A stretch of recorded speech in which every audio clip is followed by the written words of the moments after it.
Welcome to another edition of Frankly Fridays with Dan and Helgi. Helgi, how are you doing, brother? Yeah, fine. You Yeah, looking all was good, man. looking forward to our next show because it's been 2 weeks again and many things have happened. Yeah, So I'm looking forward to it. yeah. So it's awesome to be back, and I must admit, I will say this is the start of the stream in case I have any lapses in my voice, but I'm actually struggling with a bit of flu at the moment. So if my voice sounds a little bit different or Oh, it crack, get well soon. or it cracks at any point, then please forgive me. But No problem. I do have a bit of flu, but I'm on the mend. I have some medication, so I'll be all right. But lots to talk about with respect to Chelsea today. I think we're going to condense it into five main talking points. Of course, the Chelsea ownership update. Um, Didier Drogba in the Hall of Fame, Premier League Hall of Fame. Review of Chelsea Palace in the FA Cup semi-final. Chelsea Arsenal in midweek in the Premier League. And then, of course, a little bit of a preview for the game on the weekend against West Ham. Um, how are you feeling about Chelsea at the moment, Helgi? Just a general summary of what you're feeling at the moment. Um, First thing that comes to mind is mixed feelings due to the past two results, or three actually, considering the Real Madrid game we had. So too many positives, and by the Arsenal game is a number of negatives as well, which left me a bitter taste. And because of the fact that it was the latest game out of the three, I would have hoped that it went the other way around practically, because it was, let's say, far from what we want to see from our team. Um, this is in terms of the recent events on the pitch. Of the pitch, there are many things to talk about, as you said, and we will talk about it in detail more later about Didier getting involved in the Hall of Fame, which is a massive pleasure for me, big, due to his contribution and the fact that he has been one of the reasons why I support the club to this day, and also um, about the ownership saga hopefully coming to an end. And we all hope that it will come to a very happy end with the right choices being made, and in order to have our club at the elite level of so English domestic and European football for years to come. Yeah, quite right. I think that's the biggest positive for me over the last sort of couple of weeks is Didier being rightfully inducted into the Premier League Hall of Fame, and also as an African myself, the first African member of the Premier League Hall of Fame. So that's a big win for me. Didier was a hero of mine growing up. So that's a I think all the other news fades into the periphery for me for this week because that stands out over and above everything. And of course, he's launching his bid to become the president of the Ivory Coast.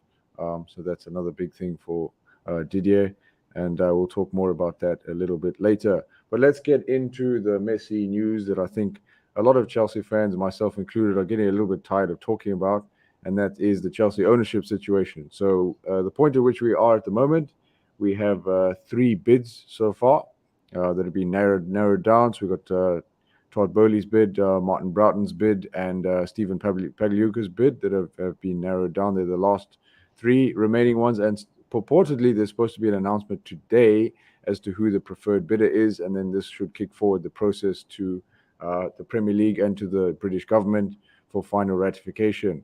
But I don't know, a couple of sources leaking who the preferred bidder may be. I think it's all speculation at this point. Um, but Helgi, what are your feelings on the bidding process at the moment? How are you feeling about it? I know I tweeted something that I'm going to share with the viewers very soon. Um, but just give me your overall thoughts on the bidding process and maybe speculate as to who you think the preferred bidder might be. First of all, I want to express and exploit this chance here um, to congratulate every Chelsea fan that has been on this kind of um, preference direction, which had to do with with Ricketts being out this time last week. And this is a crucial, really crucial let off, I would say, in all this process, without trying to erase my doubts on the other three bidders, because I have always said when we have discussed together in the past episodes that we have no guarantees about anybody, because we didn't know these names before this sale process started at the end of February. But nevertheless, it's a big let off to have one of the most, let's say, dangerous, let's say, from a footballing perspective, but maybe beyond that, um, contenders to take the club over. And I don't care why or how or which was the reason behind their decision to withdraw the bid.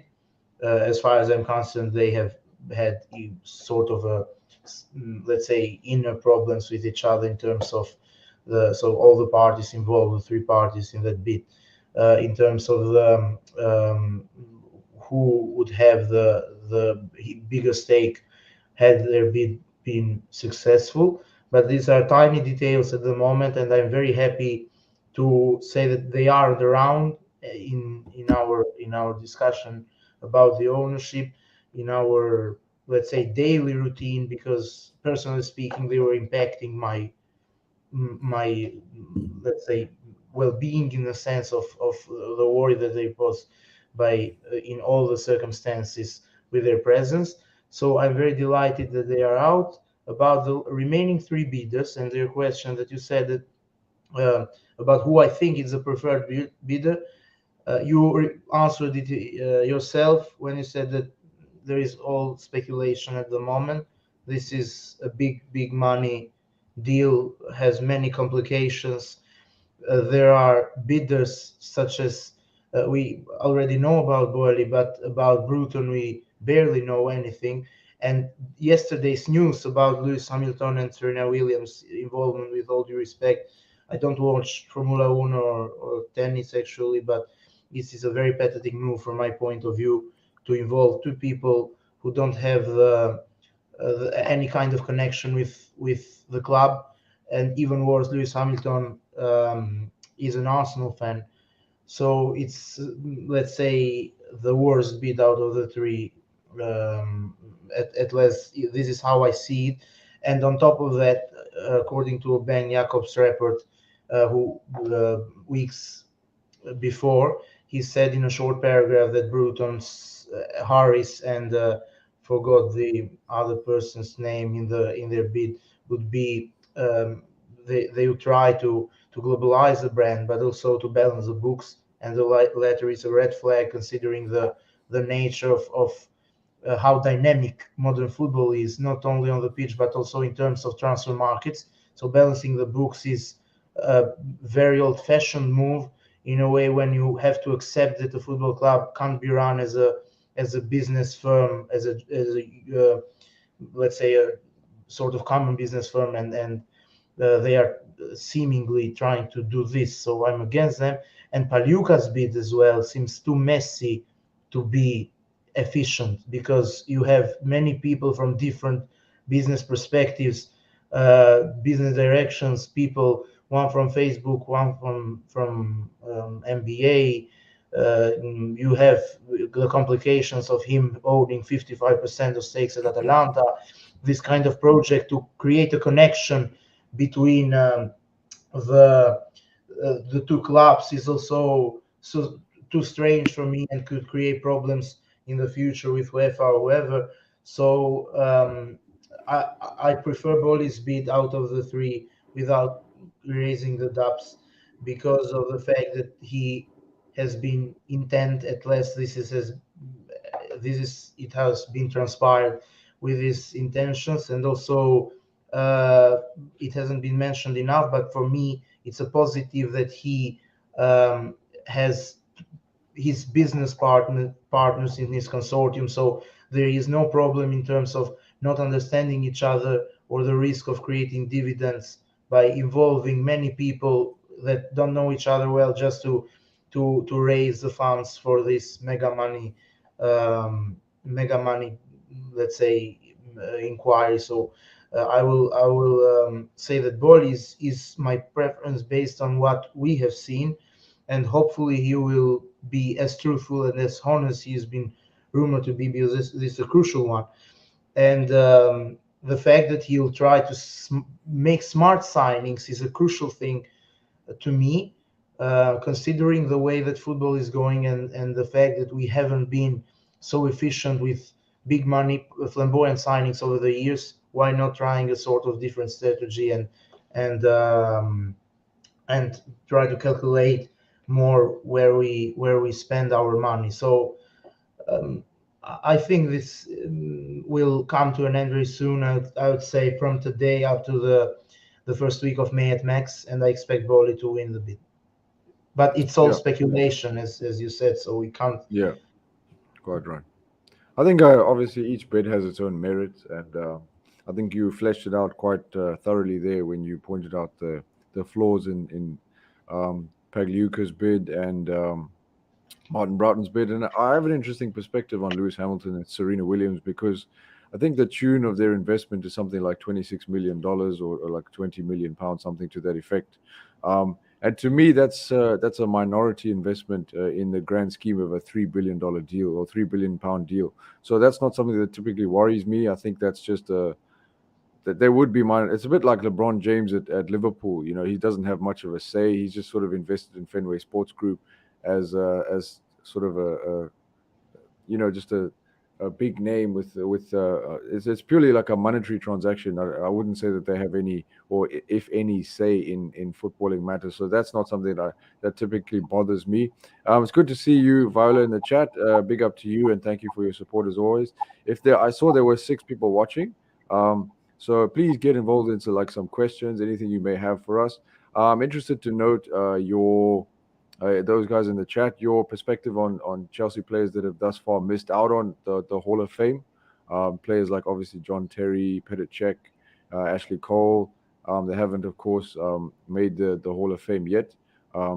So just they probably will at some point in the future, but certainly a lot of or a couple of City players that maybe arguably got in there ahead of them when they perhaps shouldn't have in terms of just order. So I'd like your perspective on that. Who do you think could feel a bit aggrieved as to miss out and so forth? Something that for us to discuss. But just circling back to the ownership conversation, I want to actually share a tweet that I put out with respect to the ownership situation, because this is what I kind of summarized it at my point today. I don't know if you can see it on the screen. Hopefully you can. But yeah, it says, my approach to the sale of Chelsea Football Club has reached the following point. A mechanic explaining what's wrong with my car, why it happened, and how they will fix the problem. Like, I genuinely don't care. Like, I don't care what processes Rain are going through. I don't care about this. I just want it done at this point. I'm tired of talking about it. I'm tired of considering the bidders. I'm tired of assessing them. I'm tired of the information around them. I think it's pretty clear who the preferred bidder is. And I think I just want it done now, because Chelsea need to progress now. We need to move on from Roman's own ownership to a new owner. We need to plan for the summer. We've got contracts expiring. We've got issues that we need to deal with as a club. You know, we have to plan for the academy. We have to plan for the women's team. There are issues on the pitch and off the pitch that we need to deal with, and this sale process needs to go ahead now. It needs to be finished. And I don't know, whatever. I'm probably purely speculating, but I think that Rain have probably dropped the ball here, because I think that they were keen on punting for the Rickets because they had a prior relationship with them. This is purely speculation from my point of view, so this has no factual basis. And like you, Helgi, I'm commending the Chelsea fans for the role that they've played in the Rickets withdrawing their bid, because although they put out a public statement to say that it had no effect, I believe that it did. But I just think that it wasn't a coincidence that Bruce Buck met with Paul Cannaville and the Rickets, and the fact that Rain had a prior relationship. I think this was orchestrated, and I think that has muddied the waters of this whole process of Chelsea being sold. So, look, that's all done now. So what I'm saying is that this needs to be now accelerated, and we need to stop mucking around. There was supposed to be a deadline of the 14th of April for a final bidder to be selected. That was pushed to the 18th. Now it's been pushed to the 22nd. And I'm hearing word that it could even be pushed until next week. This needs to stop happening. We need a preferred bidder now. And this needs to progress so that the Premier League can do the fit and proper ownership test. The UK government can vet the owners, and put in place a system where we can come out of this license, so Chelsea can return to functioning as a proper football club. Because I'm honestly, I'm tired of this situation, and I think it's gone past the point. And I know I'm probably expressing myself a little bit too candidly, but I've genuinely had enough of this ownership process. And I know probably, with respect, if you compare it to like Newcastle's situation, that took 18 months. But this was never going to be a long process, but it's turned into a process that has happened longer than it should have. So I'm keen for it to be done now. I know I'm being fussy and probably a little bit spoiled, but I've genuinely had enough, and I don't want to talk about this anymore, if you know what I mean. Yeah, but this is something that you can see it from two perspectives. One is what you just elaborated, and everyone is tired and exhausted by all the ownership talk. But on the other side, it's the idea of having a sort of passions for the sake of the club in the future. So if Rain, behind the scenes, and as you said, it's all speculation, are trying to consider every kind of tiny detail that for us seems redundant, but actually could mean a lot in the near or long future, then I'm all for a one week of wait more.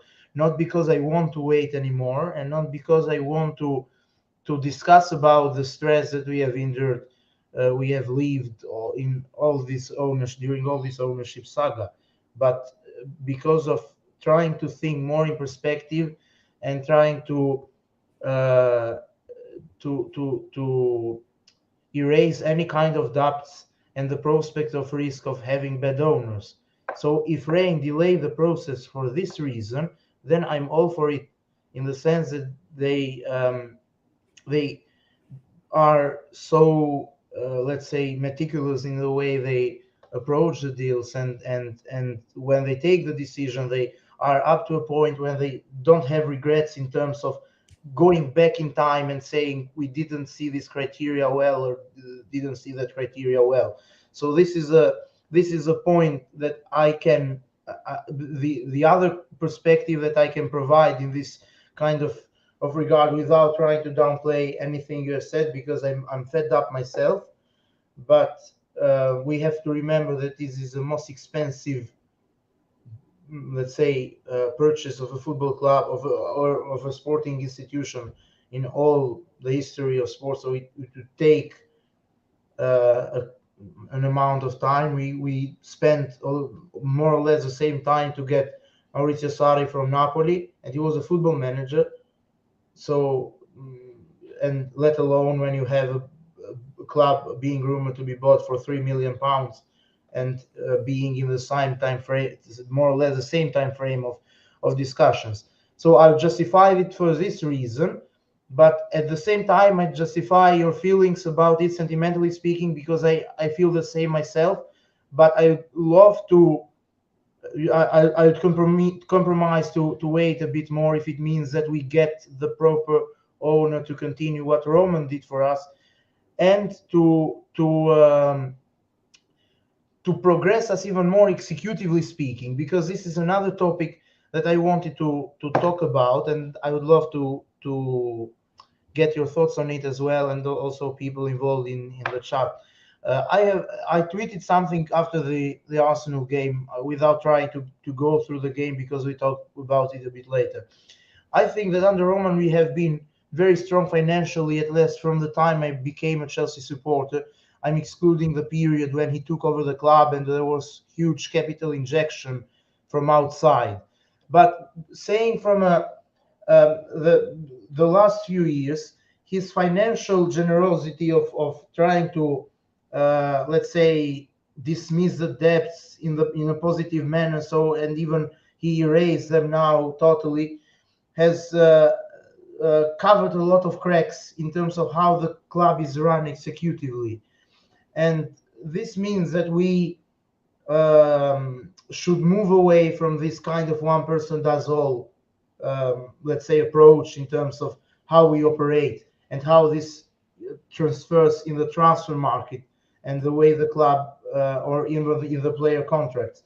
So and this leads to my opinion on Marina in this case, which I say that she should stay at the club, but she must have her competencies restricted in the way that she must do the financial or negotiative aspect of the job, which in my opinion she does very well, and not get involved with a sort of de facto director of football position, which for me isn't the most ideal scenario, because I think that what she has been doing for 5 years now since Semenalo left, this is where I want to see improvements from the new owner, whoever he may be. So the appointment of a genuine of a professional director of football who is entitled to identifying transfer profiles that we need, and also let's say to help us run to help us clear the dead doubt that can that make our squad unbalanced, in my opinion, in context of having a strong enough first 11 and having a more or less average bench. So that's what I mean. So this is where I want to see things changing from this ownership perspective. I want to see, even if you take, for example, what we have done in Januaries. Like, we have 3 Januaries in a row that we don't sign a player. It has gone more or less unnoticed. And some people have always justified that we are not signing now to eliminate the risk or piling over more dead wood on top of what we have. But you can't excuse that, because no one forces you to scout players in January. The identification process of the right profiles can be done beforehand, and when the new years come, you go straight into the negotiations. I'm not saying it from, let's say, from a fan perspective, right? Or because I'm impatient, or because I hate the fact that we haven't signed in 3 Januaries in a row. But I'm saying it because you see City and Liverpool have got crucial players in January. Liverpool got Van Dijk in January. He even appeared with his shirt in after Christmas. The City signed Laporte in a moment when they had practically won the league in January 2017-18. And they hadn't lost a game since they lost against Liverpool in mid-January. And they still got a player that at the time many people may say, oh, these guys are signing somebody who is excessive. But now he has proved to be a crucial player that in the defensive line of theirs.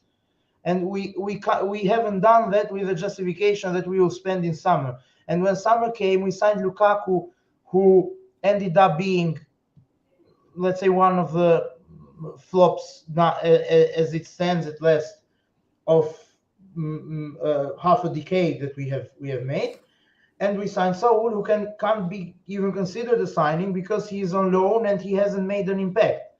So that's the whole point of my. Even though I was in favor of signing Lukaku at the moment, at the time, but the issue is I want to see more signings like Edouard Mendy or Ben Chilwell. So signings that you can make an agreement based on a reasonable transfer price, and the player seems very well studied before we make the signing.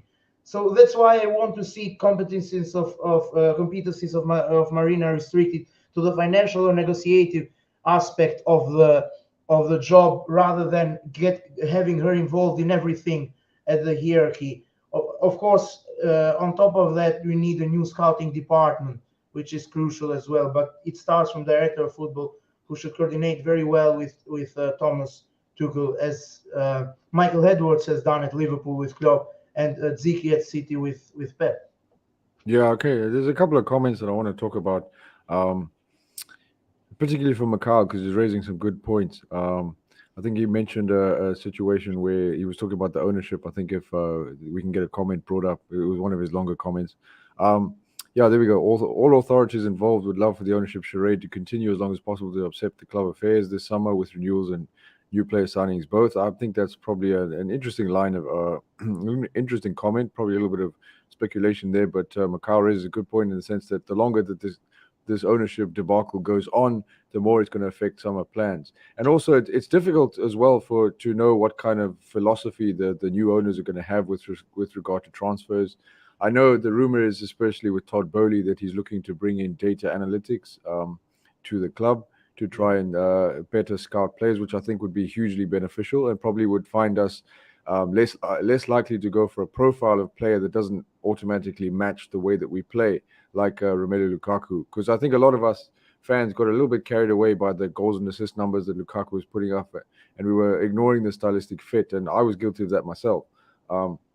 So I think certainly, like you mentioned before, we need to be a bit more circumspect when it comes to signing players like that. And I want to see more deals at Chelsea, like Luis Diaz at Liverpool, rather than going and splashing £100 million on a striker that we don't necessarily, that isn't an improvement on someone that we sold in Tammy Abraham. Because I think we could have saved £100 million and kept Tammy. And I genuinely don't think that Tammy would have done a worse job than Romelu Lukaku has done so far. I certainly think Tammy got more goals last season for us than Lukaku has this. So I may be totally wrong with that, but I think he did get about 15 goals last season. But nevertheless, I think you're certainly right with respect to Marina, and I think there's been a lot of conversation and unfair conversation about her on the timeline today. I certainly think that she excels in her role as a negotiator, but I think there's a lot of things that perhaps we Chelsea fans don't necessarily understand with respect to what she does and doesn't do. Because as I understand it, to the best of my knowledge, she doesn't make scouting or footballing decisions. She leaves that up to the employees beneath her to do, and then she sort of signs it off or has the final say with respect to negotiating the deals or the contracts and things like that. With respect to things like Fikayo Tomori and Tammy Abraham and Mark Gurhey, she did not have a role in that other than at the final stages. She didn't decide for Mark Gurhey to leave. He made that decision himself. She didn't decide to sell Fikayo Tomori. He was left out by Frank Lampard of squads, not even 11. You know, Fikayo wasn't even playing. He wasn't even making the match day squad. So she had an asset there, and a club that was interested and willing to pay a £25 million fee for a player who wasn't even part of many match day squads. So that's a lucrative deal that she negotiated. And Tammy Abraham, letting him go, in my opinion, was a failure of the club.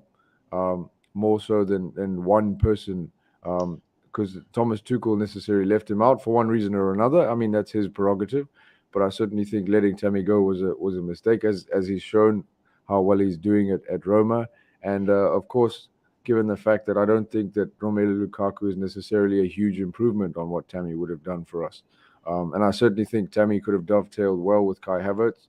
And they could have alternated at number 9, and Tammy could have learned to be a better link player.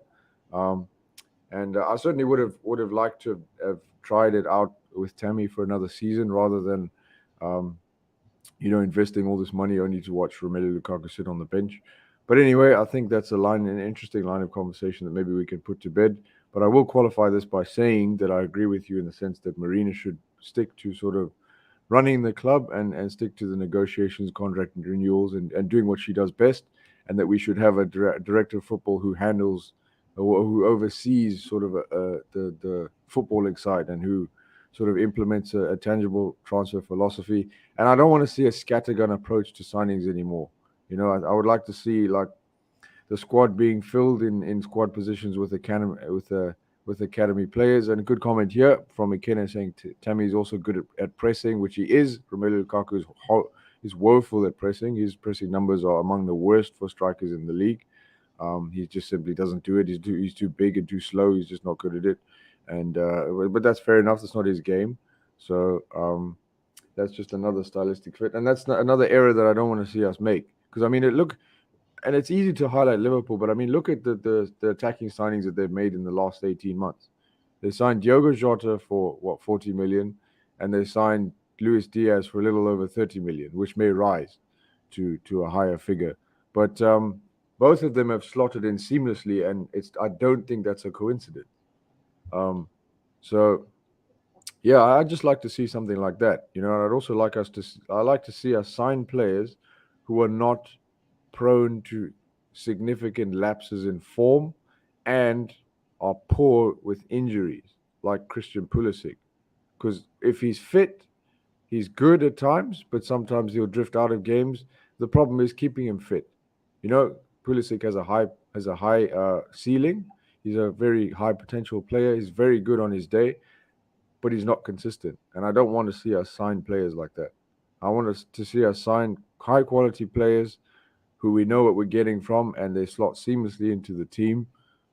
And we don't sign them for a whole bunch of money. Not top tier dollar. I guess maybe I live in a little bit of a fantasy world in that sense, but that's kind of the direction I want to see the club go. But Helgi, I don't know if you want to add any points onto that, but I think we should probably transition on to talking about our man Didier Drogba after this. So maybe get your final thoughts on what I've said there, and then we can talk about Didier. No, just one sentence about Tammy. I don't think there is place for regrets due to us having the buyback clause, which is more often than not dismissed by many people who say that we should have kept him. First and foremost, the second aspect of my thought on him is that yes, he wasn't that kind of striker you could have easily dismissed.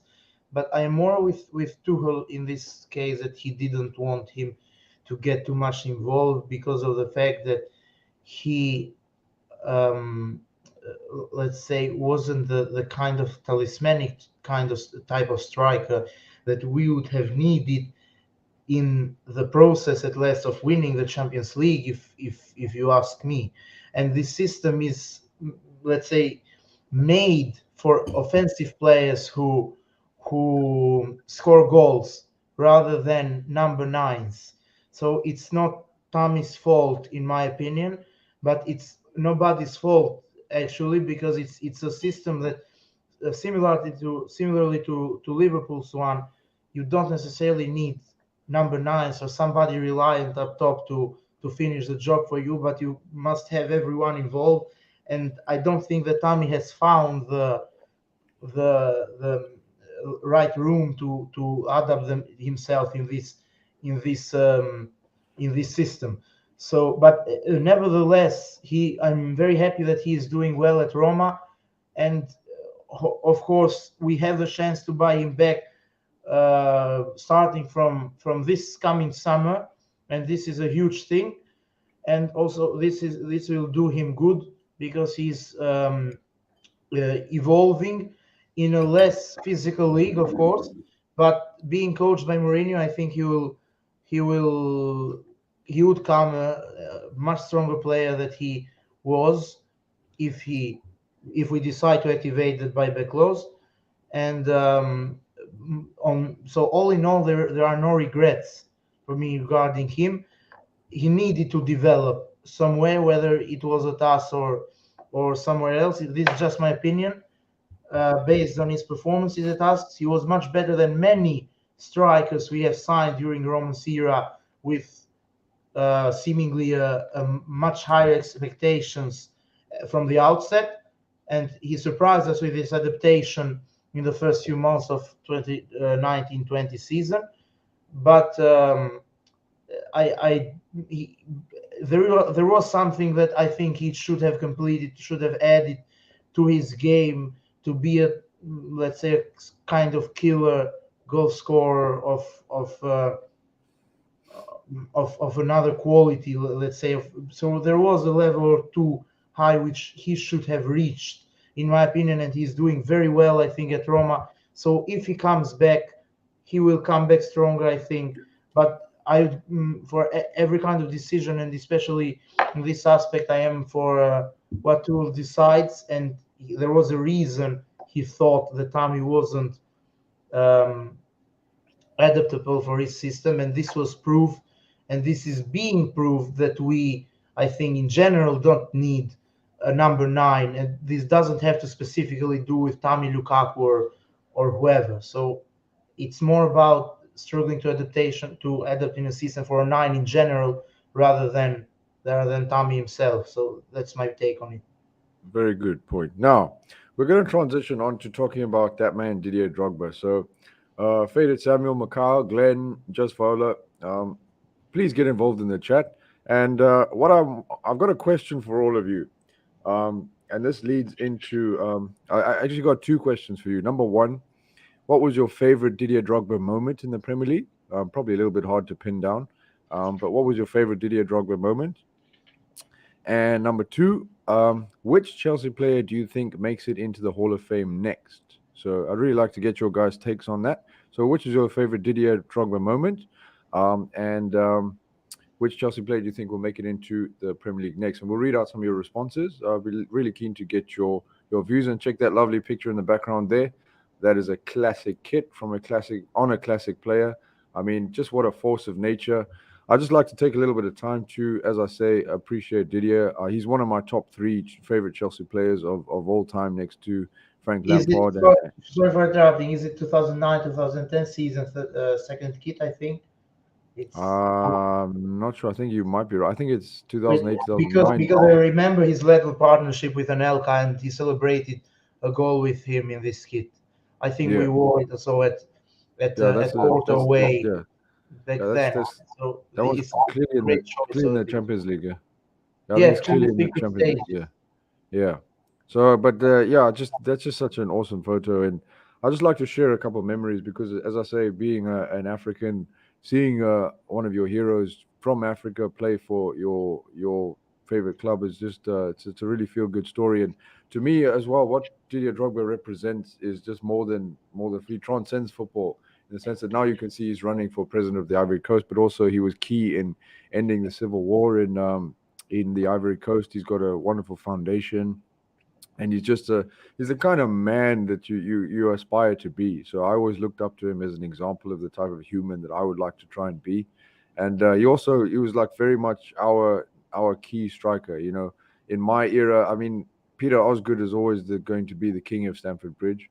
But I think if there was ever an heir apparent to him, it would be Didier Drogba. And Didier just, for me, represented everything that was right with Chelsea. And just so many moments that he gave us, and like everything, the fact that the key moments in the Champions League for us fell to him in the 2012 final. Okay, of course he did give away a penalty, but he scored the equalizer, and then he scored the winning penalty. So in the two decisive moments we needed him, he stood up to be counted. So I think it's very difficult to put into a few words just what Didier Drogba means to Chelsea Football Club, but I think his inclusion in the Premier League Hall of Fame as the first African makes me really, really proud. And like Coachella saying, his favorite Didier Drogba moment was the chest turn and volley goal against Tottenham. I've got a similar chest turn and volley goal against Liverpool at home, where he scores his left foot. He just sort of holds the ball off Jamie Carragher, turns it, and then Pepe Reina is standing with his sort of he's standing planted to the net. And we won that game 2-0. I think it was in the 2006-07 season. And but yeah, that's and there's so many wonderful Didier moments, even in when he plays for like Marseille or even for Galatasaray against Real Madrid, where he has that heel flick. I mean, just what a wonderful player. But I want to bring up some statistics for Didier. We can have a look at his record in the Premier League. Let's have a look at it here. You'll see. There we go. So we've got there. Didier made 254 appearances, 104 goals, 172 wins, 30 losses, 0.41 goals per game. He was just very much. You can see the number of assists he got as well. I think he got 55 assists. So that's sort of 159 goal contributions in 254 games. So that's probably like a goal contribution basically like 2 goal contributions every 3 games. It's just he was very much the all-round striker for us. And yes, he didn't get as many goals as like the likes of Thierry Henry or even Robin van Persie or anything, but he did break the 100 barrier. And I think he was one of the first African, if not the first African player ever to do that. So that's a mean feat in itself. And he's of course our second highest scoring player in Premier League history after Frank Lampard. So I just think that his inclusion in the Premier League Hall of Fame is totally justified. 4 Premier League titles, Golden Boot twice, and he's just the kind of player that transcends football. And I think he's the perfect example. And I'm really happy that he was included um, so early on. I mean, in the second ever year. So arguably justifiable that Frank probably went first because he's, I would say, our greatest ever player, and maybe our greatest ever Premier League player as well, of course. But yeah, I think Didier being our second ever inductee is quite fitting. What's your take on Didier, Helgi, and how did that make you feel? Yeah, it's we have discussed about him. So this is the second time, and it's a massive honor to talk about him for me, because the first was uh, in the week that he had his birthday, in 11th of March. So I'm very happy to see him involved in the Hall of Fame. Uh, he's always been one of the inspirational people in my growing up process. So it goes beyond the football frames, as you said. So his characteristics as a human make everybody that has followed him closely enough to admire and adore what he's done. The foundation he has built in his home country to help send the health services, and also the with hospitals being built, and also the school systems he has in which he has contributed there through foundations are very significant. And now he's making another key contribution, as you said, with his campaign to hopefully be elected as a new president of Ivory Coast Football Federation. So this is all, I think, what is done outside of the pitch is massive, as equally as it is what he has done on the pitch. I have had the fortune to read his autobiography. There are some very intriguing stories there, and it's remarkable how he adapted himself with the life in in England without having the basic language skills at first, and also um, without, let's say, the training culture and methodology that Jose Mourinho deployed when Drogba came here first time. And I would like to mention an extract from the autobiography when Drogba appeared in training uh, with with uh, with, let's say, flat surface trainers, because he thought that the team would go on running for kilometers like he had done at Marseille, and Jose told him to change them and replace them with football boots. So even in the basic of stuffs, it was such a sharp change of cultures, going from French football to Chelsea, and he still scored some crucial goals in his first season at us, including the goal he scored in the League Cup final against Liverpool at Millennium Stadium, that in February 2005.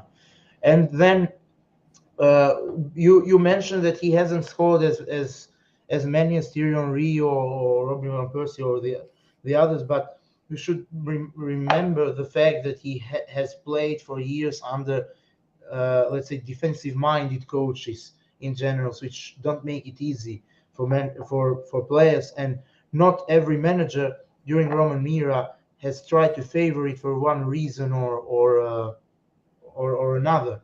In Luis Felipe Scolari's period, he nearly left for Inter with Scolari struggling with his English skills, trying to swap Drogba with Adriano and adding another countryman at the team.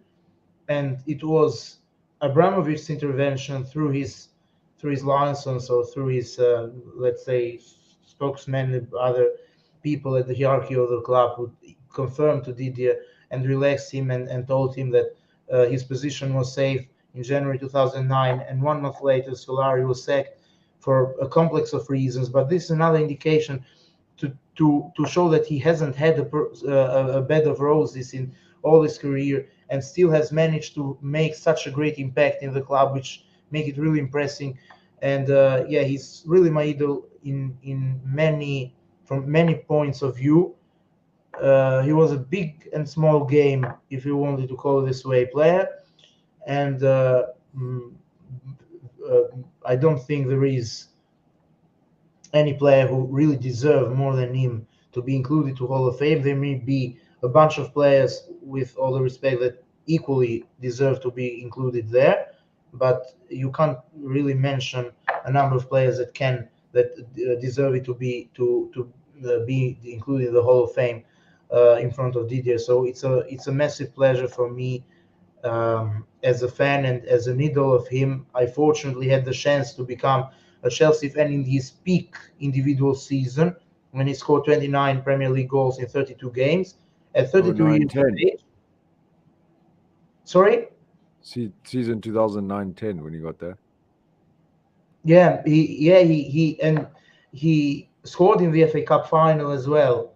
So and with another strength of him, which was turning up at Wembley, which helped us win a lot of domestic trophies, a lot of course, domestic trophies during the time.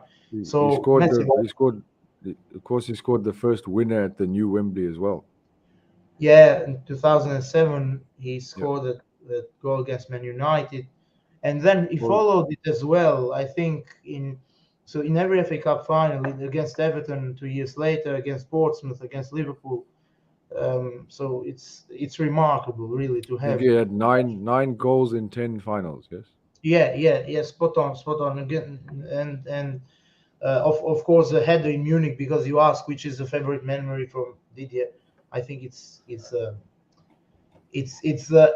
a winning penalty, you said, because it was a pinnacle of work that all the generation had done for years, and their efforts were finally rewarded in outstanding circumstances against, I think, the host team. In that final, Bayern ended up being played in their own stadium. So this was quite a magical moment to see Didier win it for us against them at their own backyard, and that put the cherry on the top of the cake for what he had done in 8 years with us. So massive pleasure. Quite right. So everybody, if you're in the chat now, I saw there were about 18 people watching at the point where I checked. Please give us a like and subscription to the channel. It just helps boost the algorithm so more people can see it, and then hopefully we can get more people involved in the chat. We can continue the Chelsea discussion week on week. I would like to get probably about 30 or 40 people watching every week, just so we can sort of stimulate the discussion. I think we'll probably look down the line to add a little phone-in aspect as well, so we can talk to you guys, so it can become more of your show as well. But yeah, I'd like to give a shout out to Glenn for a horrific take, saying that Andreas Christensen should be in the Premier League Hall of Fame. Of course, I'm joking, but he was saying Terry, Ashley Cole, and Petr Cech, but he said AC, so not Ashley Cole. He said AC. So people obviously taking it to mean Andreas Christensen, but I think that would be a horror show. So we know you didn't mean Andreas, Glenn, but big up to you. And yeah, we know that you are a good lad. But yeah, a little bit of fun there.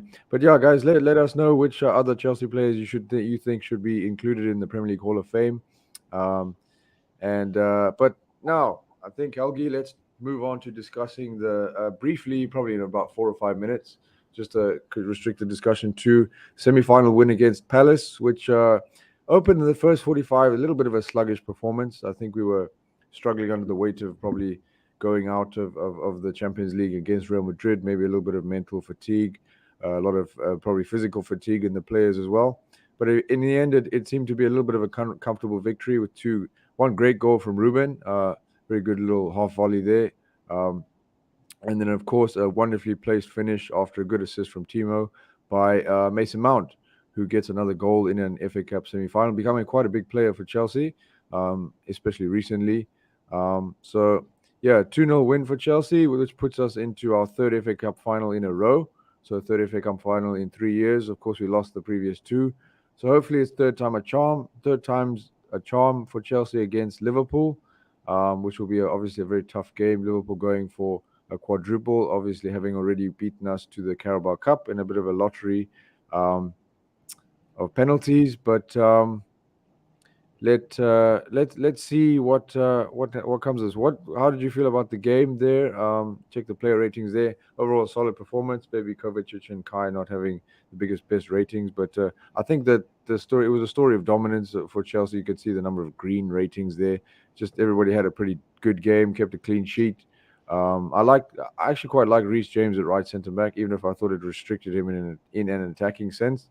But overall, a pretty decent performance from the lads, and just good to get into the final. I mean, when it comes to knockout games, you're not really looking for the most wonderful performance, but you just want an effective win to get into the final. What was your take on the game, Helgi, and how are you feeling ahead of the FA Cup final?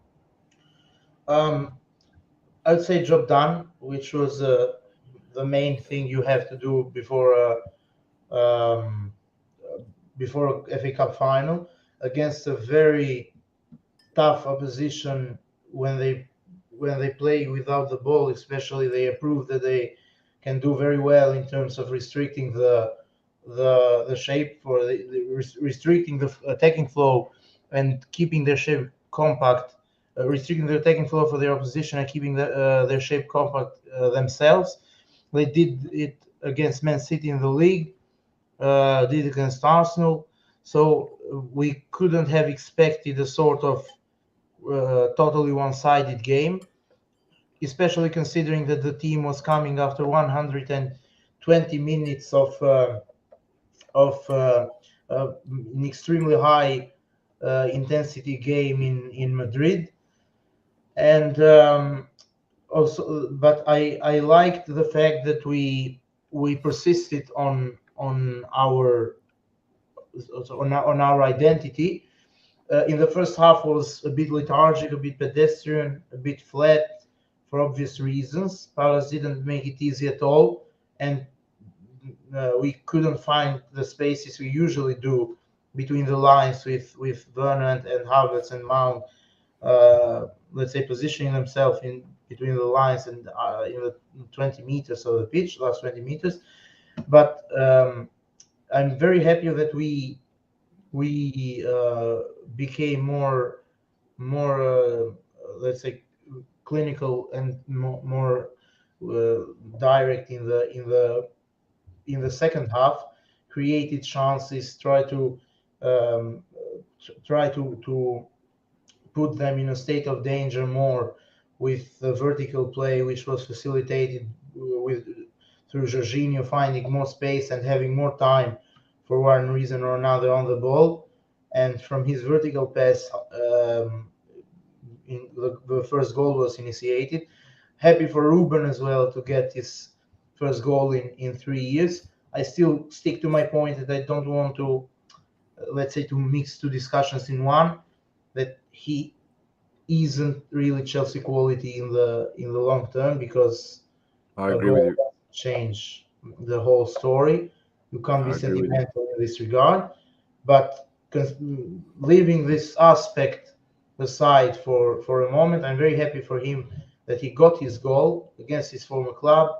It was quite a good strike, and one of those strikes that give you absolute limbs in a, in a in an FA Cup semi-final, and especially when you break a deadlock against a mentally tough side without the ball like Palace were, and always with the prospect to threaten on the counter with Zaha and Olis and Mateta, so players who have been very beneficial for them through Patrick Vieira's management all year.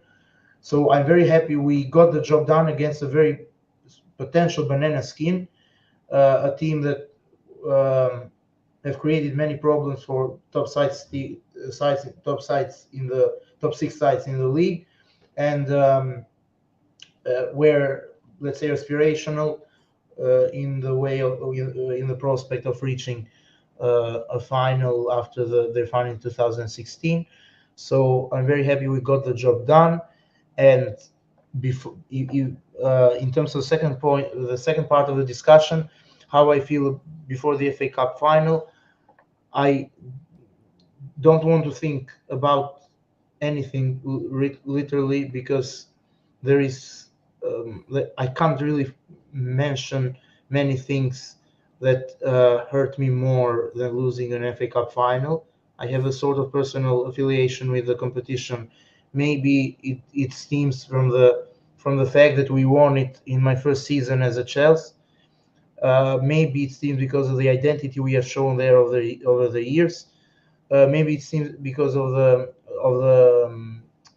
history and tradition that the competition represents. This is the 150th year of its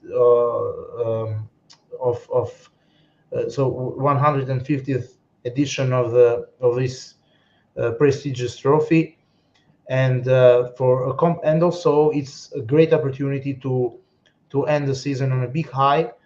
So I can't really think any, because I'm very have that sort of um, bitter taste from the last two cup finals that we have had.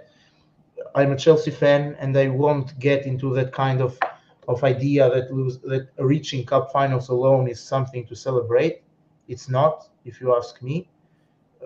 Reaching cup finals is good for teams that don't usually do, but when you reach them and you win them, then you have reasons to celebrate, because you need the trophy and you need the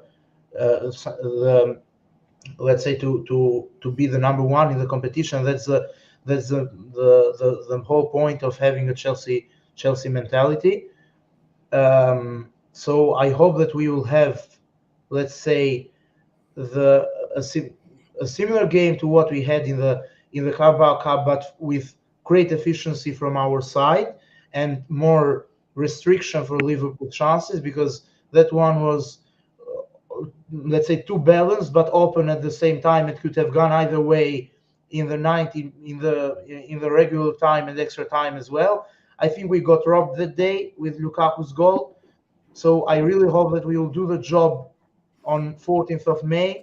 And we'll be, let's say, clinical enough to get the trophy, because this is one of those games that you, as it has been in the past three games against Liverpool, when clinicality is a must to make the difference. And I hope that it will be third time charm or third time lucky, as you said, because we really need to something to to end the season on a high and add another important trophy to the club's museum. So hopefully we get the job done. Quite right. And I think if we won the FA Cup, if I'm not mistaken, it would be our ninth FA Cup, which Yeah, would which would edge us to closer to double figures in one competition, which is something that I've actually been quite eager for Chelsea to do, is to actually have double figures with respect to an FA Cup or a Premier League, because I know Premier League or leagues were only on six, and I'm eager for us to get close to 10 as soon as possible. Um, but yeah, with respect to FA Cups, we're on 8 at the moment. Our last one, of course, via Eden Hazard penalty in 2017-18. Be really nice if we could get one over Liverpool, and also if they're still gunning for the Premier League and make the final of the Champions League, that we can prevent them from winning a treble. That would be just the icing on the cake for me. But I think Glenn sums it up nicely in the comments there. By final makes him nervous, but it's a must win, especially against Liverpool. I completely agree with you there. Um, but yeah, and we've got a comment there from, I think, Mikhail with regard to the West Ham game, which we'll come back to later. But yeah, I think if we just final point on the FA Cup, if we go, I think we've got to put not all our eggs, but we should try and secure the top four as quickly as possible. Hopefully secure third. I think maybe three more wins will do it. In the next 7 games, we'll secure top four. I think maybe four or 5 wins would probably guarantee third place. But let's see with respect to that. But I think once the top four is probably mathematically secure, I think we need to then rest our players and start putting all our eggs in the FA Cup basket to try and win that competition, because I think it's past time now that we need to win it, having made this the third final in a row. I mean, for me, just with regard to the team itself, if we were to make a third, if we were to go into a third FA Cup final in a row and lose it again, I think that would really quite irritate me. But it's an interesting thing. And one final point I'll make is I think we've been favourites in the last two FA Cup finals against Arsenal primarily in 2019-20 and then against Leicester last season. But I think this time we're probably not favourites, and I think that's a position that always suits Chelsea. So I'm sneakily hoping that perhaps that counts in our favour and that we can potentially win it when we're perhaps not quite fancied to.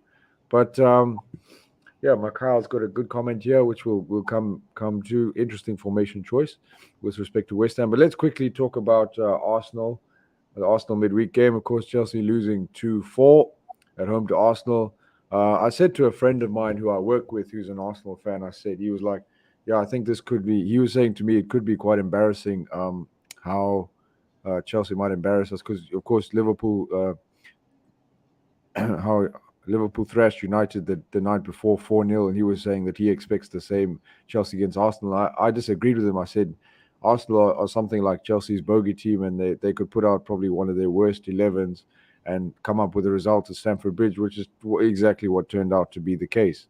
I mean, Eddie Nketiah couldn't hit a barn door with a bazooka, and yet suddenly he scores 2 goals at Stamford Bridge. So it's a little bit ridiculous. The game irritated me. I didn't watch it. I watched the highlights.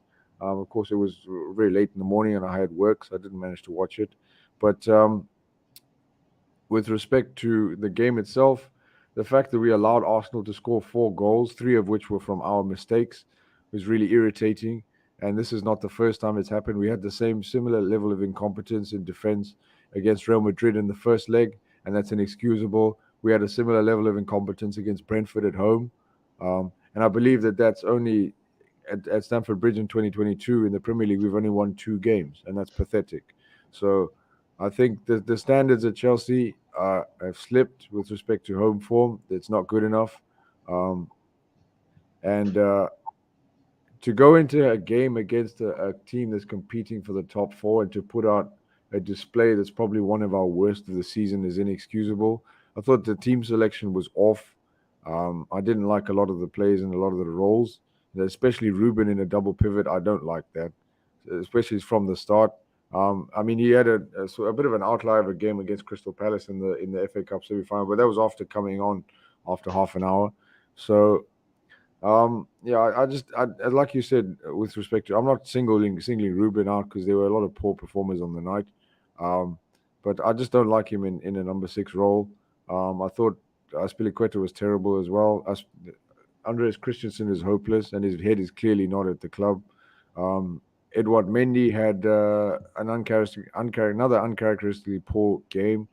Malang Sarr is a train wreck, and yeah, I don't know. It was all over the place, and it's sloppy. That's what it is. That's the kind of performance that speaks to me of a team that is very, very far away from winning the Premier League. Because I never see Man City and Liverpool, even when they lose games, put in a terrible performance like that. They have standards that they adhere to, and their players maintain those standards. Yes, they make mistakes, but not as catastrophically poor and 3 times in one game. They'll probably make 1 bad mistake in a game and be punished for it. We make 3 bad mistakes in a game.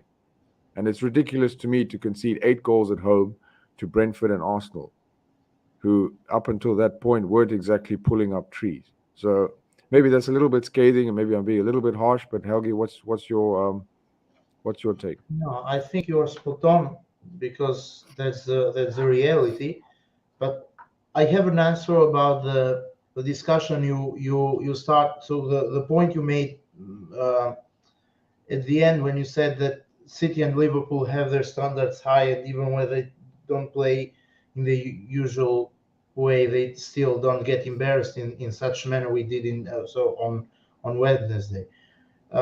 This leads, in my opinion, this has to do, in my opinion, with the unbalanced squad we have at the moment. And I have said this even before the new year, and after we drew against Brighton, and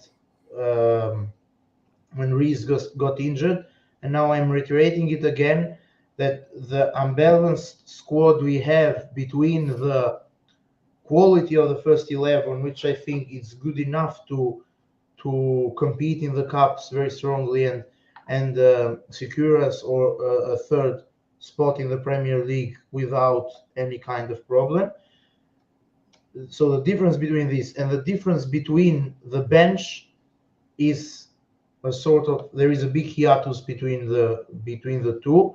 Unlike Liverpool and City, who have literally two different teams and of similar quality, and 3 or 4 players that have exactly the same quality in the same position. That quality is very high, especially at City, as I said, who have been building for years and have been refreshing their teams without being carried away by sentimental instincts, but they have been always in progress and being always in Pep's service to renovate and refresh the team year in, year out.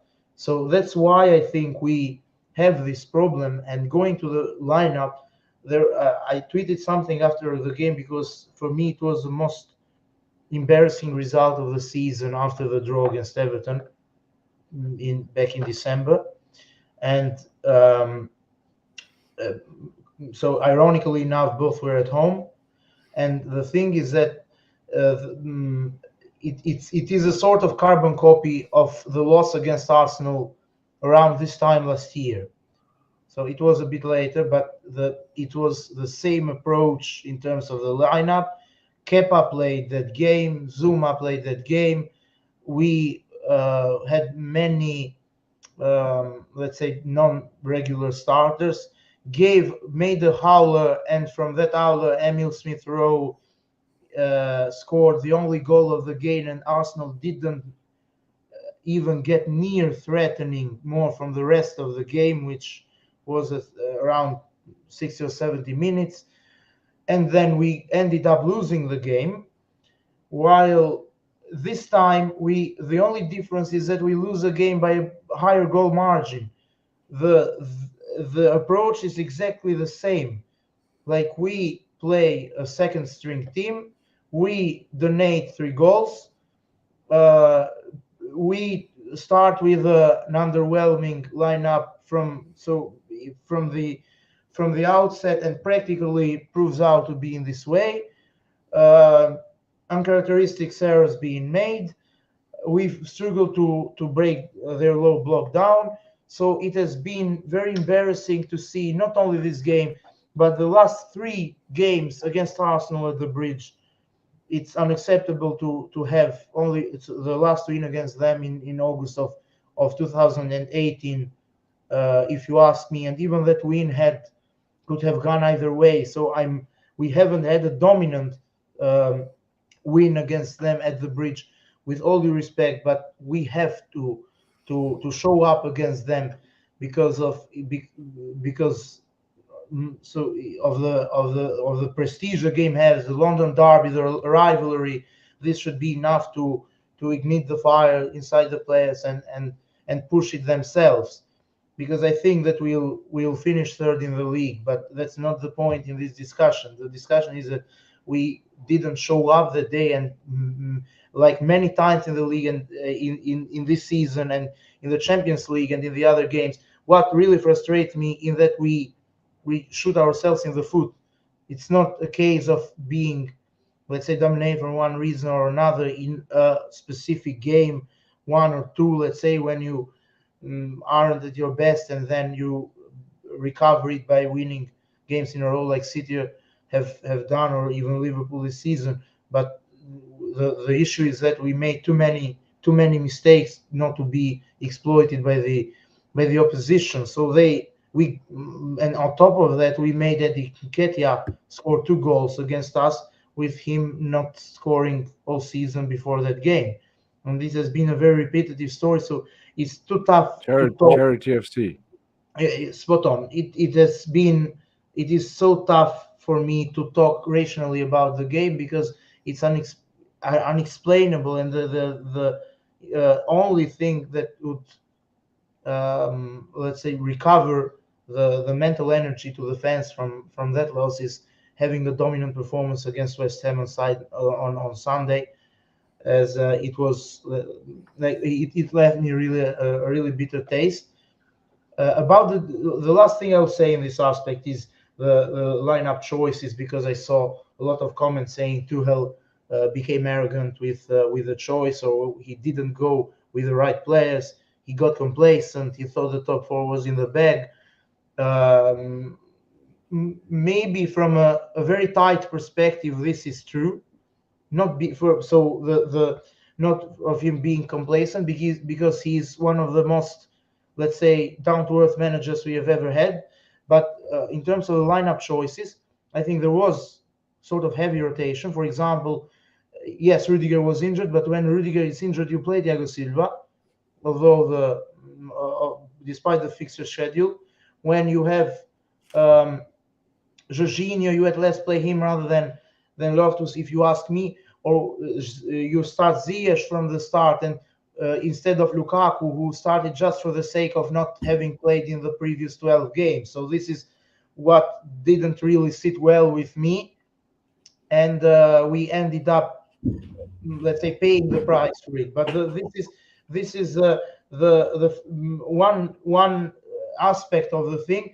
The other aspect of the discussion is that no manager can predict individual areas for players who have been consistent in the other games. So Christensen, for example, have been very good under Tuchel in general, and his lack of professionalism can be predicted by the manager if he shows the same attitude and training and convinces the manager to start, and then in the game he makes such a howler like that.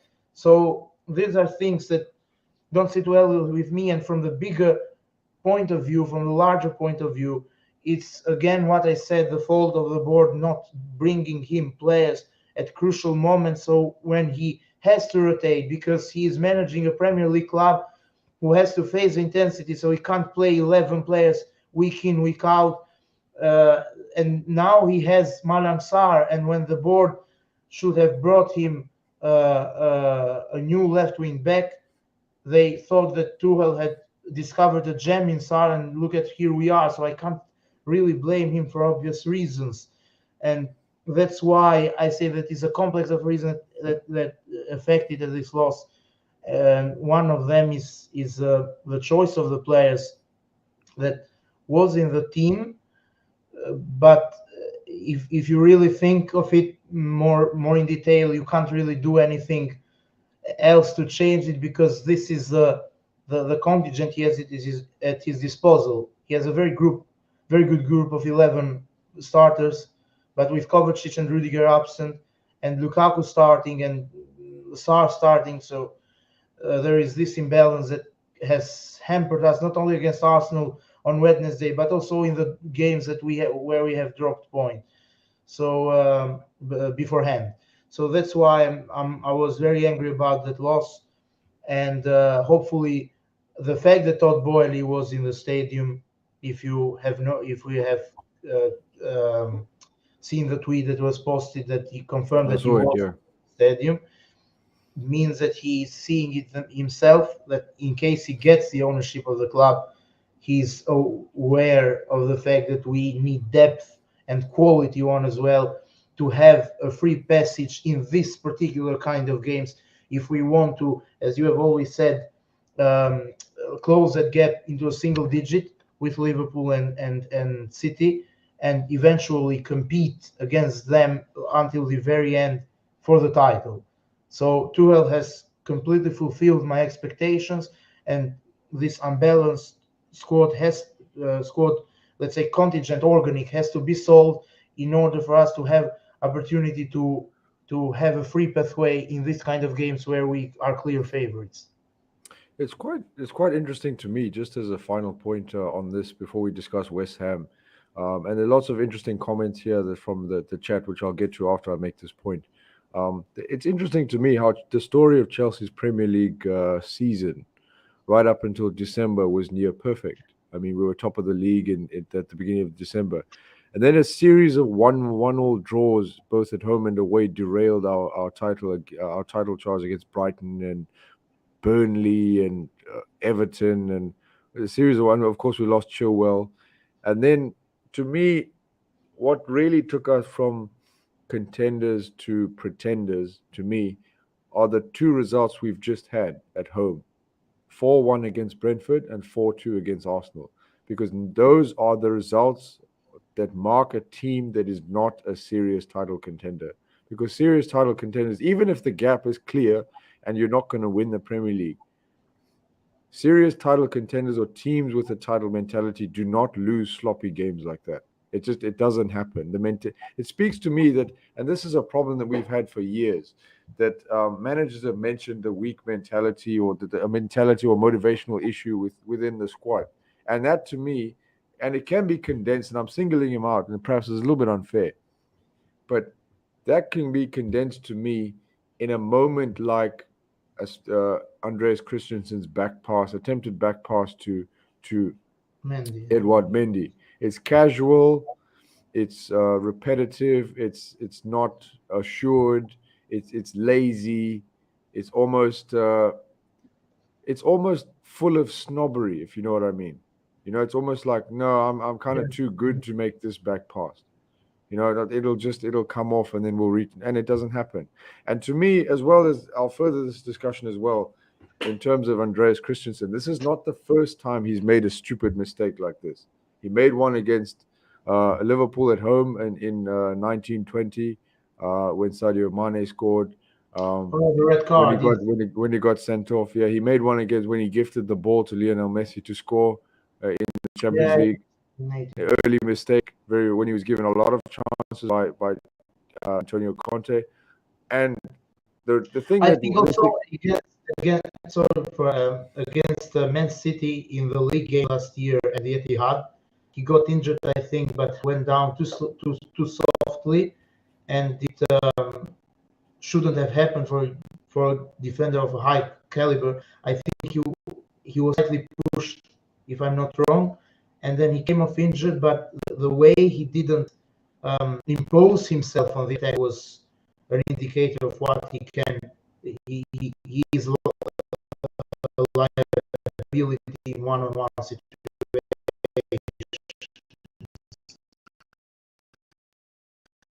Yeah, that's why he has improved. The West Ham preview. So let's talk about Chelsea West Ham. Of course, we lost the return game 3-2 away at the London Stadium, which actually derailed I think knocked us off top spot in December. So it's a bit of a chance for revenge from Chelsea, but West Ham will be a tough prospect. Of course, they've slid out of top four contention and are now fighting for a Europa League spot. They're probably in and around the periphery of top four, but probably with an outside chance now, a very, very outside chance. But I think they're still a formidable opponent. And what are you seeing ahead of this game? I know Mikhail mentioned he wanted to see a 2-9 formation, which is a little bit of an interesting one with just a couple of goalkeepers and a whole bunch of attacking players. But I'm not sure Tuchel will go that gung-ho. But yeah, let us know in the chat, you guys. I think you're saying it's buffering. Hopefully the video is okay now. But yeah, Helgi, let us know about your preview. What do you want to see from this game? As I said beforehand, I want to see the right reaction after the Arsenal loss. It's a great opportunity to react after that. Again, in another London derby, as you said, the prospect of revenge is there. After the defeat they inflicted on us in the reverse fixture, but the issue is that these are this kind of games that on paper look much tougher than the Arsenal one, due to their form, due to their confidence at the moment, due to their let's say unique season they are having in terms of balancing their fixture congestion by playing in Premier League and Europe, which is something that restricts many sides that do it for the first time in many years. And West Ham have done very well in this regard, which is another indicator of their planned strategy of building since David Moyes was reappointed back in December 2019. And so it's a game of where you need your team to be at full efficiency, and especially defensively wise, because they are a strong team on the counter and have players that can threaten from different positions. You have Jared Bowen, who is a very tricky player in one-on-one situation. When he cuts inside, he can have a left foot, as he scored against us in the reverse fixture. You have two combative players in Rice and Suchek in midfield. The prospect of facing Antonio is another, let's say, a tricky thing to say. So tricky aspect to discuss as well from a fan's point of view. But the problem is so all in all, they are a team that are stacking quality in more or less every position to at least be threatening domestically, and this is another of those games when tiny margins may decide. I'm very disappointed that we won't have Rüdiger for the game, as Thomas confirmed in the press conference 1 hour before. Have you checked it? I saw it. Yeah. So yeah, because it was just before we started the stream, and in rush I saw that he was out. So it makes the defensive selection process even harder. But I genuinely hope that we will have a good game against a side who can be very compact in their usual 4-2-3-1 or even 4-3-3 at times. So it will be a game of that can be very balanced in the most of it. But I hope that we will reflect from the Wednesday game. I saw a rapper that Thomas was livid after the game against Arsenal, had made his feelings known to the player that it's a must to finish the season on a high. So as it happened after the Real Madrid first leg game, when they had a formidable performance against Southampton, I hope that this will have another kind of similar effect on the players for this game as well. But hopefully this is the last time that they need a sort of shaking like this, and we have a great end of the season starting from this game. In terms of my predicted lineup, I'd go with Edwin goal. Would go with this is a tough one because we have Thiago Silva must start. I would like to see Reece on the wing. I totally agree with your point of seeing him as a right center back. So appreciating his qualities there, and I really understand that, having been a Reece fan since 2017 when he was at the academy and was rampant on the right wing in every position. But we need his attacking presence especially for this game. When they have players who fight a lot for first and second balls, and he should be there to provide crosses and deliveries and to provide an attacking threat from the right. That it's a must for us in every game. So I'd go in defense with Thiago, Aspi, and this is a tough one now. Maybe Tuchel would be forced to play Chalobah for the because of Christensen's, and as Dan Crono says, Chalobah needs in the issue is that Christensen and Sarr played very underwhelmingly, very poorly against Arsenal, so it would be a tough decision. I still think that Tuchel will go with Christensen again, but personally speaking, I'd like to see Chalobah, even though he hasn't been at his best either since 2000 and since January. But Christensen doesn't have his head here, so rather play somebody who has shown good signs, and his head is here, rather than somebody who can be better at his usual, but he wants to go somewhere else. So I would go with Chalobah, Thiago, and Aspi, Alonso on the left, Reece on the right. The pivot is a tricky one, but I don't want to see Loftus-Cheek, so I'll go with Jorginho and Golo, Mason and Werner behind Havertz up top. That's a good 11. I think I'd go with you on that. I don't have any arguments with any of the 11s. The only unfortunate thing is, of course, Rudiger missing out, because I would have played him on the left and put Trevor on the right. That would be my only change. But I think what I want to see from this game is just a professional performance from Chelsea. Just no sloppy mistakes, no defensive lapses, no struggling with respect to mentality, no sloppiness. Just play like the Chelsea we know, and try and get home win number 3 in 2022. And I think, Glenn, you got a good question here when you say, is it an injury or form issue with Chalobah? From what I was reading before the Arsenal game, I understand that Trevor had a little bit of an injury and he couldn't quite be involved. So that's why perhaps he wasn't involved against Arsenal, because I think he would have slotted in well in that sort of right centre back role. But yeah, I think against because West Ham, they're very physical, they're very dynamic. They've got good wingers like Pablo Fornells and Jared Bowen, who sort of run the inside channels and cause havoc for the right and left centre backs.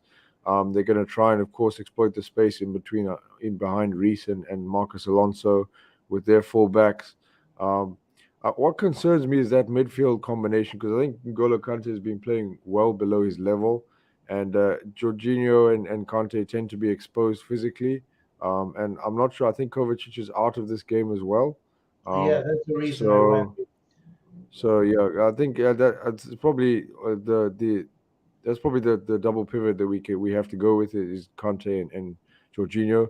But what I'm looking for, what I'd be looking for is a sense of midfield dominance. I think what we need to do is potentially suffocate them and just keep the ball and sort of pass and pass and pass, but not pass sideways, just pass effectively. I think Jorginho's capacity to control will be very, very evident here. But what really bothers me is just the physicality with respect to Thomas Tuchel and Declan Rice, because playing two small midfielders in N'Golo Kante and Jorginho doesn't really fill me with confidence against those two big guys. Because I mean, Rice has the capacity to turn both of them over. He can run with the ball and he can get stuck in physically. He can also pass as well as probably, or almost as well as Jorginho.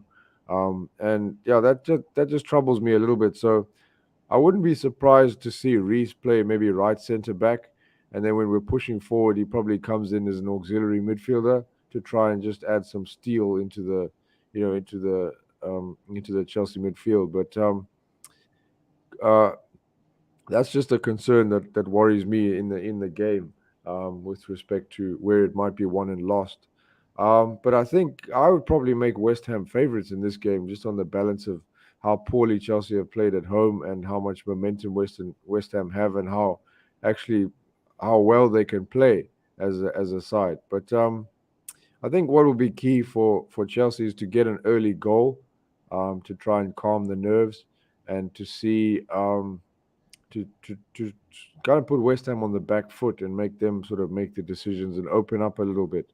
Because West Ham, as good as they are in attack, they are primarily a counter-attacking team. They like to remain compact and try and hit teams in transition and on the break. And that's where they killed us at the London Stadium. I mean, two of their goals came on transition. The third one was a bit of a fluke. But Jared Bowen's goal in particular was something that came from a mistake in transition with Chelsea. So if we can kind of cut those mistakes out and going to force a result in this game, I think it'd be good. I mean, to me, I'm looking at it at this point with 7 games to go for us, that every point that we gain is a point closer to top 4. So I'm not saying I want to win out of this game to try and edge us that much closer to top 4. But I definitely think this will be a tough prospect. And like you said, I think this is going to be a harder game than necessarily the Arsenal game would have been. But maybe everybody in the chat, drop us a prediction. Tell us what you think the score will be. Of course, please drop us a like and a subscribe as well, just to boost the algorithm so this gets seen and we can get more viewers and more engagement in the chat, as we always want. But Helgi, any final points maybe on the West Ham game? A little final point on anything that's happened with Chelsea this week? Just round up your thoughts. Yeah, just something because I checked my phone a little earlier. Um, Regarding the ownership discussion, there is a sort of update from Nicola Infield, who has been the first person to report on the Bolly's bid specifically. And he says that there is high confidence that the process is finally nearing an end, and Borley and Hans-Jörg Wyss are really so are have the confidence, are very confident. It says that they will win the bid. So this aligns with a report from James Robson from Evening Standards, who says that the process is nearing an end and can be delayed up to the next week at max, while the earliest for us to get a decision is today. We said that this report from Nicholas Infield is maybe the most concrete news we have got in the last few days about a sort of preference among the other three bidders. Everything else has been speculation, so I wanted to share it and mention it.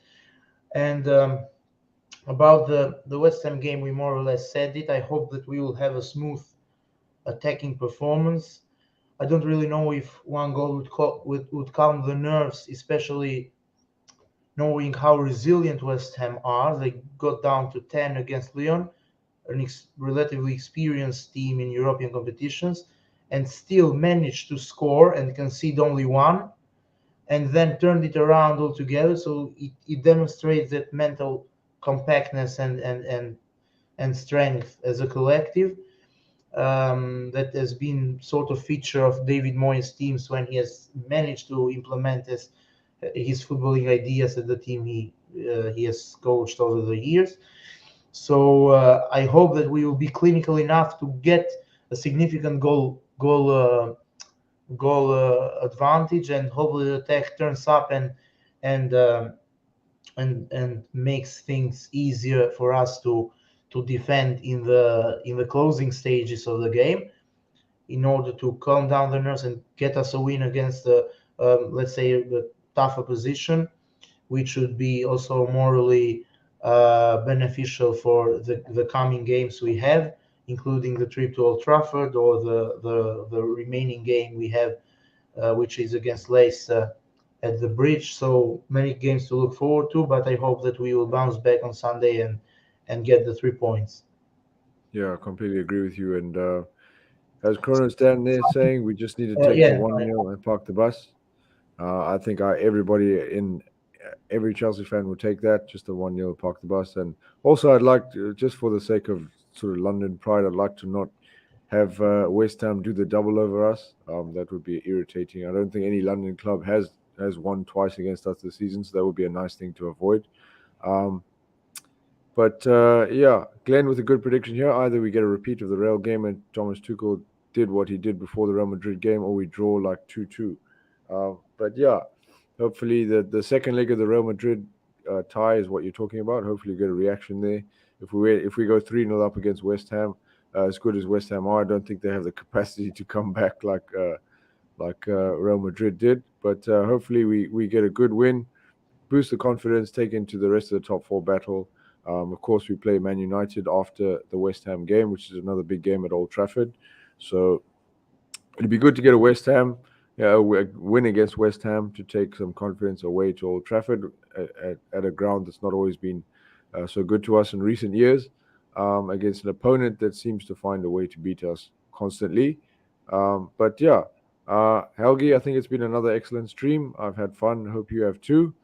Thank you to Glenn in the live chat, Mikhail, Just Viola. I'm probably missing out a lot of people. But yeah, as Just Viola says, let's just hope our lads turn up and get a win. That's all we want.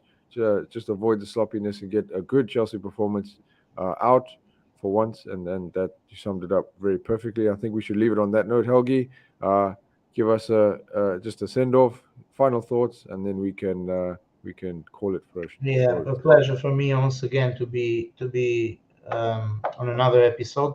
Hope everyone in the stream enjoyed it, and I'm really thankful to them for supporting us and for giving us another motive of let's say uh, improving our collaboration day in day out, because was very spontaneous thing, and everything which is done spontaneously has a lot of let's say benefits when it's done with heart. And I really love what we are doing, love what we are um, the discussions we have had, the participation with the chat, and getting to know each other, as I have said after every stream, and I persist on that it's a massive pleasure for me to have known you and to have this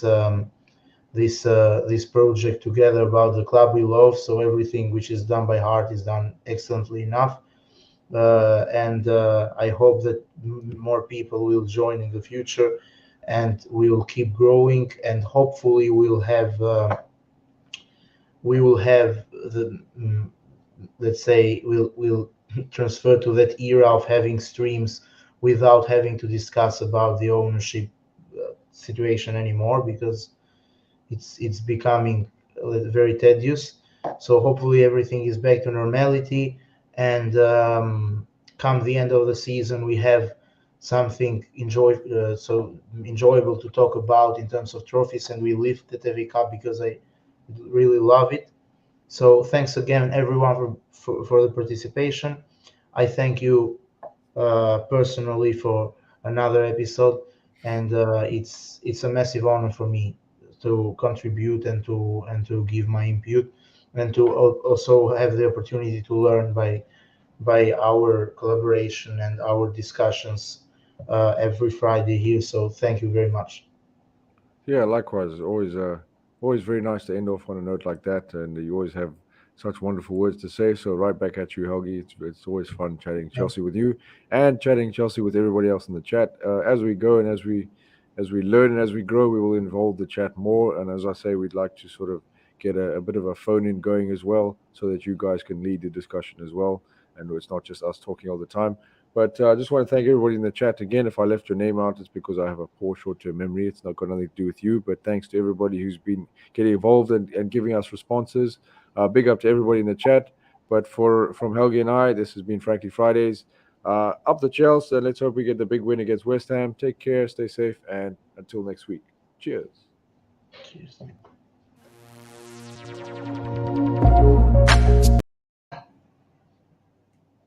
Oh, we're still live.